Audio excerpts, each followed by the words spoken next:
see all of you. Welcome to our third official influencer briefing here at the White House in the beautiful South Court Auditorium, Joe Biden's former office that he pretended to be his office. Now we're using it for its real purposes as an auditorium. And we are embracing and empowering new media like never before. You are all a testament to that. We're so grateful that you're here today. President Trump is truly the most transparent and accessible president in American history, and we are just following his example. That's a little bit why this press briefing today is tardy, because the president was hosting a more than 2-hour-long cabinet meeting with his entire cabinet. Each secretary went around the room to talk about the promises they are delivering on for the American public and the directives they are executing at the behest of the President of the United States. Can you ever remember a cabinet meeting in which the media were welcomed into the room to ask questions of the entire federal government? No, you can't, because it never happened. Joe Biden was afraid to speak to the press because he was mentally incompetent in driving our country into the ground. But fortunately, President Trump has been incredibly hard at work cleaning up Joe Biden's messes and making our country great again. Yesterday marked the president's official 100th day in office. The first 100 days of President Trump's second term can only be summed up as promises made, promises kept. He has ushered in the most secure border in modern American history, and he didn't need a bill from Congress to do it. Do you all remember that? They said we needed a bill. We didn't need a bill. We just needed a new president. The border is now closed, and the Biden border invasion has been halted. Illegal border encounters are down by 95%. Illegal alien gotaways, one of the top threats to our public safety, are down by an astounding 99.99%.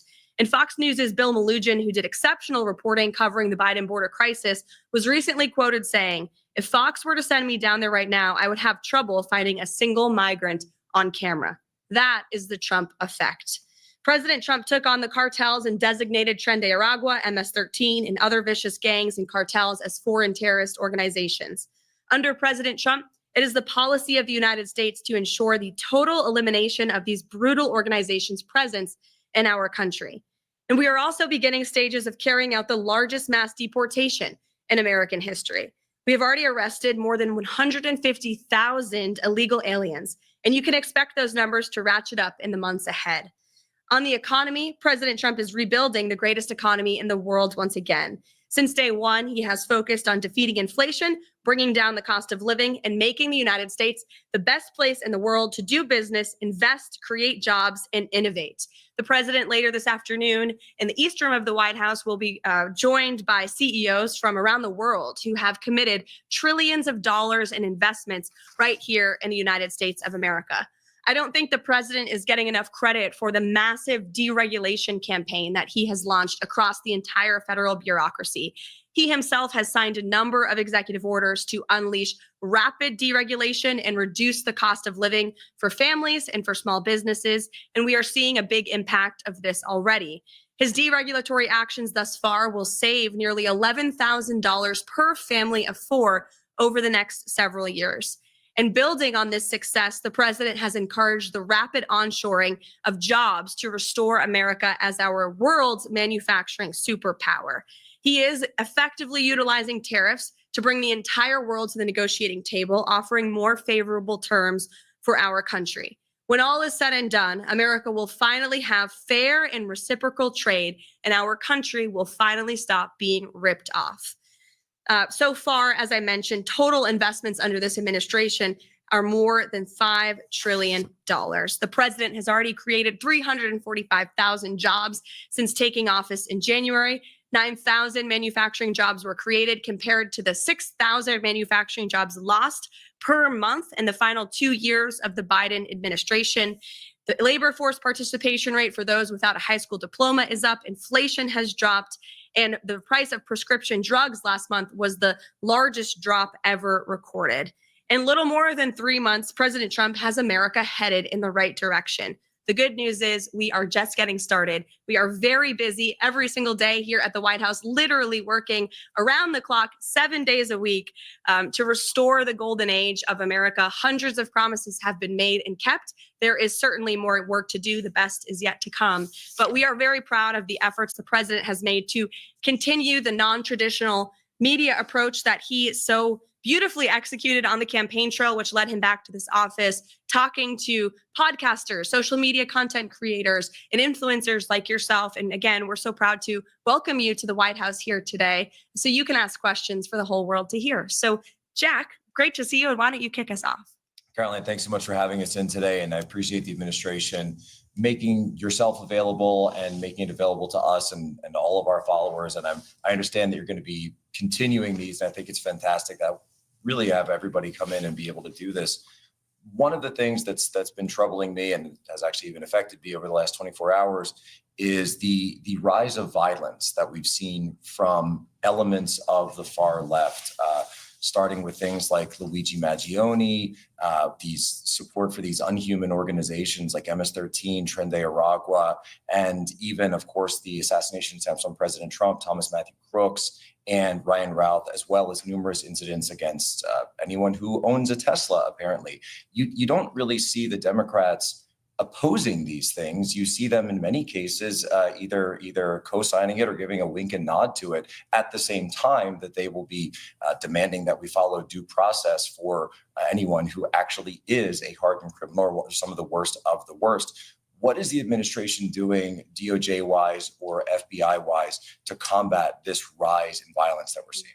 It's a great question, Jack, and I absolutely agree with the premise of your question, which I usually don't when I take questions at a podium. But certainly you're right. We have seen a rise in political violence that stems from the left, dating back to the Black Lives Matter movement, which the left and the Democrats don't want to talk about much, but they burned down American cities. And the Biden administration did nothing to prosecute those who created that violence, oftentimes not just destroying businesses, but also lives and communities as well. You look at the rise of violence against the president himself and his supporters. You had two heinous assassination attempts from leftist lunatics. And the president is lucky and blessed to be here today because he was able to survive that political violence and those assassination attempts. Look at the recent attacks on Tesla, on Elon Musk's company. It's quite ironic because Democrats and leftists were the greatest fans of Tesla. Many Democrats drive Teslas to this very day, but then it's that their same party who is doing nothing to stop or condemn or discourage this violence from taking place. And in many cases, Democrat elected officials are actually inciting it and encouraging it. But that's not going to be allowed to happen anymore.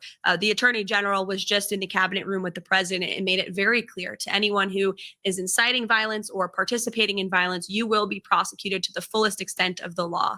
And no longer do we have a Justice Department that chooses prosecutions based on one's political affiliation. If you break the law, you will be held accountable for that. And I think we are truly restoring a fair and equal justice system in this country. The Attorney General spoke earlier about how there have been several cases brought against those who have perpetrated this political violence against Tesla, which is a great American-made company. And we need to see more people on the other side of the aisle stepping out to discourage this violence. But I don't think we will hold our breath. We won't wait for them. The president is leading by example. And I think the restoration of justice we've seen at the DOJ under the leadership of Pam Bondi and Kash Patel, who's doing an incredible job as the FBI director, is a testament to that. Thank you, Dom. Thank you. Thank you for giving me the honor to be able to ask a question and provide some transparency for the American people. Speaking of, I wanted to reference the election integrity. A lot of people in America are questioning if there's any possibility that we could see further investigations for anyone that could have violated our election integrity rights. And more importantly, so is there any possibility for names such as Barack Hussein Obama, Hillary Rodham Clinton to ever just possibly get investigated for any of these, questions from the American people, any of the wrongdoings they might have done? Well, it's refreshing to actually hear a question on election integrity because the legacy media would never ask such a question. They're so out of touch with where the American people are on this issue. And Americans, you're absolutely right, want to have trust in our electoral system. Without free and fair elections, you cannot have a free and fair country. And President Trump has absolutely been a leader on this effort, talking about the irregularities we've seen in our elections, holding Democrats accountable for allowing illegal immigrants to participate in our elections. And he actually signed a recent executive order to protect the integrity of our elections. It will strengthen voter citizenship verification laws. It also directs the Attorney General to enter information sharing agreements with state election officials to identify cases of election fraud. So that correspondence between the federal government and the Attorney General with state and local officials has never happened before. It will allow the federal government to more easily identify these cases of fraud and then prosecute those who violate our election laws. And it is, again, appalling that any politician, regardless of party, could be against ensuring only American citizens can vote in American elections. How could anyone ever be against ensuring Americans need to have proof of identification to participate in our elections? You see the Democrats falling over themselves, trying to say this is somehow voter suppression. Absolutely not. We are trying to ensure that every American citizen, their vote actually counts and is not being outweighed by fraudulent votes and fraudulent ballots that we know have been cast in previous elections. So the president's taking this very seriously. He signed an extremely strong executive order directing action from the AG and the Department of Homeland Security as well to clean up our elections. And we expect Congress to do more on this front as well. Let's go over here. On that question, and again, Karoline, thank you so much for hosting this. Really appreciate the opportunity to come in here and ask questions of you guys, and appreciate the president giving us some time of yours as well. On a follow-up on Dom's question, I still have a ton of my audience that is still asking questions about Hillary Rodham Clinton and the fact that it came out that her and the DNC funded the Steele dossier, which then led to a Crossfire Hurricane and all the FISA abuses that went against President Trump leading up to the 2020 election. Is there, you don't have to spill the beans, but is there something? Is there somebody still looking at it? We just want to know that it's not dead in the water, that Hillary's not just off scot-free after knowing what her and the DNC did leading up to the 2020 election. It's a great question. Absolutely understand and agree with why you're asking it, but I would want to let the president weigh in on that front. I haven't discussed it with him, to be honest with you, but certainly we can ask him and get back to you. All right. Eric. So Karoline, Madam Press Secretary, You can call me Caroline. Thank you, Caroline. Over the weekend, the White House Correspondents Association had their gala, they had their dinner, and Alex Thompson from now Axios, prior to that Politico, didn't really apologize, but came forward and said we, quote unquote, missed the story of Joe Biden's demise, his health demise, his cognitive demise during the 4 years. Jake Tapper has written the book since President Trump was elected that they missed the demise of Joe Biden as well. Fast forward to this lawsuit with CBS, right? So the media, legacy media, has not been held accountable. Will this lawsuit with CBS go to fruition? In other words, I would love to see it go to trial so that we can see, so they could be held accountable. Additionally, will the New York Times be enjoined into that lawsuit? Because the New York Times has already stated that they agree with CBS. And Trump has said maybe we're going to sue the New York Times as well. And as a follow-up to all this, and it really does dovetail because it's not just left-leaning media, Fox News put out a poll. I'm a statistician. The poll they put out was wildly biased against President Trump. Mm-hmm. Will Fox sue Fox? Will Trump sue Fox for their methodology in polling? Mm-hmm. Two great questions. Let me hit the first one first. As for CBS and the White House Correspondents Association dinner, it was laughable. They gave an award to a journalist for talking about Biden's mental incompetence. He wrote a story about it years after the American people knew that story to be true. Didn't take much, just 2 eyes and 2 ears to realize that Joe Biden was completely inept, was unfit to serve as president of the United States. And nobody in the legacy media, nobody in this city wanted to talk about it. In fact, I recall being on President Trump's campaign and calling out Joe Biden's cognitive decline. And we were accused of manufacturing deepfakes. My predecessor accused us for manufacturing deepfakes from the White House podium when she knew and everybody in this White House knew the true status of Joe Biden's physical and mental fitness. And the mainstream media allowed that cover up to take place because they refused to dig for the truth. They tried to get the American people not to believe their own eyes. It is truly one of the greatest cover-ups and scandals in American history. And again, this is why we are welcoming independent journalists and social media influencers and content creators into the White House with open arms, because all of you in this room and many of your colleagues in independent journalism talked about this online. Nobody gave you credence as far as the legacy media is concerned. And now they host cocktail parties where they're applauding each other and patting each other on the back for uncovering the truth. It was years later, and it's truly sad to see. But again, that's why we're making much needed and long overdue changes. As for the lawsuit against CBS, the president and his legal team fully intend to carry this lawsuit forward. The president put out a very strong statement in regard to that and fake news CBS this morning.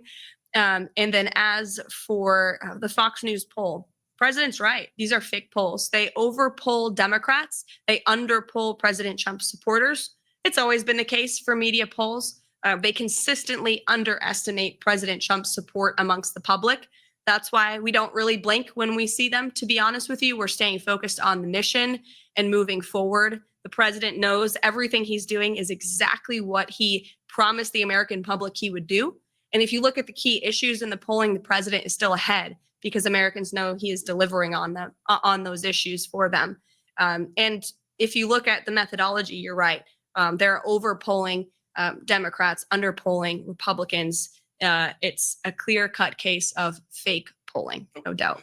If I may, also misinformation, though, right? And maybe as detrimental to the presidency as what CBS has done or the New York Times is doing. Mm-hmm. Yeah, no doubt about it. The president's spoken quite strongly about it. And I know he's made some phone calls to express his displeasure with it as well. Karoline, go ahead.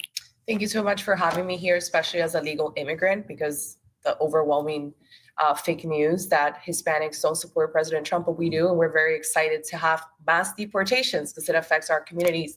My question is about immigration reform and DACA. During the first Trump administration, we saw that President Trump, like no other president, wanted to make a deal with the Democrats to give a pathway to citizenship to 1.2 million DACA recipients.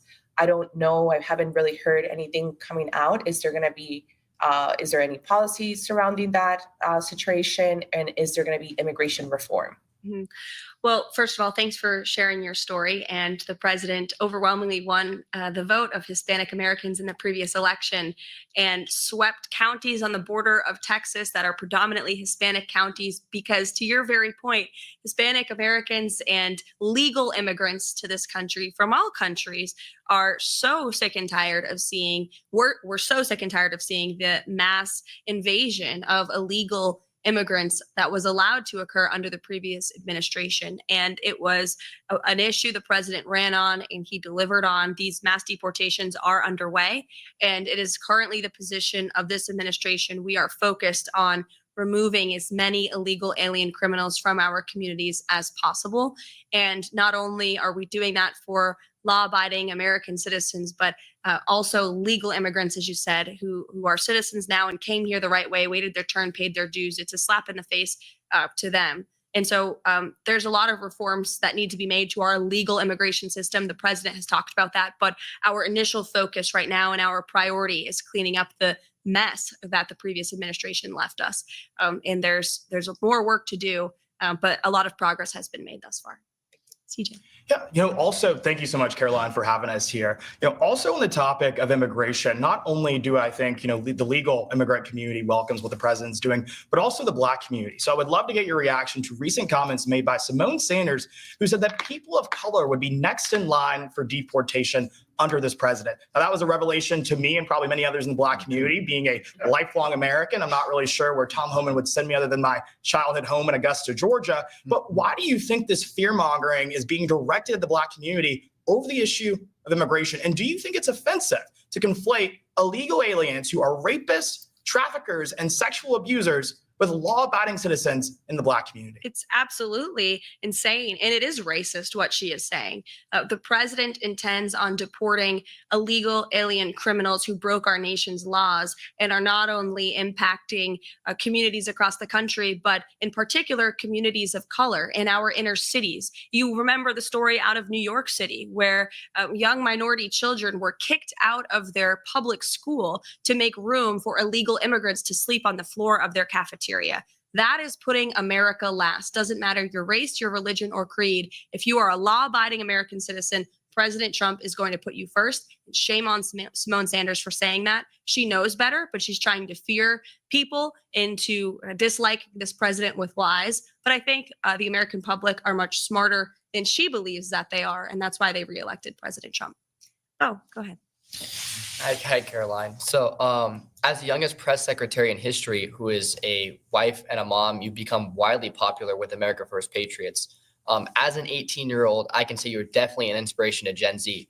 What has been the biggest highlight for you in these first 100 historic days? Thank you for asking that and saying that, Bo. I am Gen Z. I think I heard the term zillennial because I'm right on the cusp of millennial and Gen Z. Jack is cringing at that. But there's been so many highlights. Just being here every day is such a blessing and an honor. And I'll share a quick story to that point. You know, the president, I'm only here because the president believed in me and uplifted me and so many others who are working so hard across this administration. This administration is filled with young, vibrant people who come to work every day hungry and eager to help accomplish the president's goals. And I think we're seeing a real reawakening amongst young people across the country. The president spoke directly to young people during his campaign, inspiring confidence in them and restoring hope in the American dream, basic common sense values of faith and family and freedom that truly do resonate with young people. The American dream of home ownership, of being able to afford to raise a family and to have children. It's a beautiful thing. And I think the president openly talking about it has inspired so many young minds and opened up so many young hearts. And I'm just so honored to be in this role. The president, he's wrote about it in his books and he's talked about it himself. When he was in his 20s, he was building buildings in Manhattan.